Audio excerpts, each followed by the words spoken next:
मिरज सांगली रस्त्यावर दुचाकी गाड्याच्या शोरूमच्या मागील बाजूस महावितरण कंपनीचे सबस्टेशन आहे। याच ठिकाणी काम करत असलेला कर्मचारी सुधीर पंडित लाटवडे व 35 राणा शिंदेवाडी तालुका कवठेमहांकाळ याचा बुधवारी रात्री 9 वाजता डोक्यात रॉड घालून खून करण्यात आला होता। महात्मा गांधी चौक पोलिसांनी अवघ्या 5 तासात या खुनाचा छडा लावत 2 संशयित आरोपींना अटक केली आहे। सौरभ संतोष निकम वय 23 राहणार MSCB रोड बेडक मिरज आणि विनायक विक्रम सावंत वय 22 राहणार दुधगाव रोड बागणी तालुका वाळवा असे अटक करण्यात आलेल्या 2 संशयित आरोपींची नावे आहेत। त्यांना गुरुवारी न्यायालयात हजर केले असता न्यायालयानं 7 दिवसांची पोलीस कोठडी सुनावली आहे। बुधवारी रात्री 9 वाजता कृपामयी MSCB सबस्टेशनच्या ऑपरेटर रूममध्ये अज्ञात व्यक्तींनी लोखंडी रॉडने सुधीर लाटवडे याच्या डोक्यावर आणि चेहऱ्यावर वार करून त्याची निर्घृण हत्या केली। या घटनेनं मिरज शहरात मोठी खळबळ उडाली होती।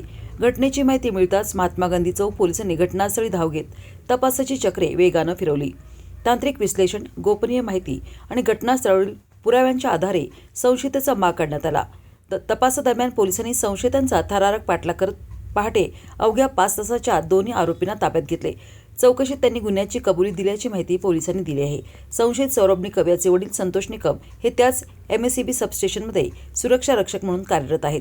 घटनेच्या दिवशी त्यांचा आणि मयत सुधीर लाटवडे यांच्यात वाद झाला होता। याच वादाचा राग मनात धरून सौरभ निकमने साथीदार विनायक सावंत याच्या मदतीनं सबस्टेशनमध्ये प्रवेश करून लोखंडी बारनं हल्ला करत लाटवडे याची हत्या केल्याचे तपासात समोर आले आहे।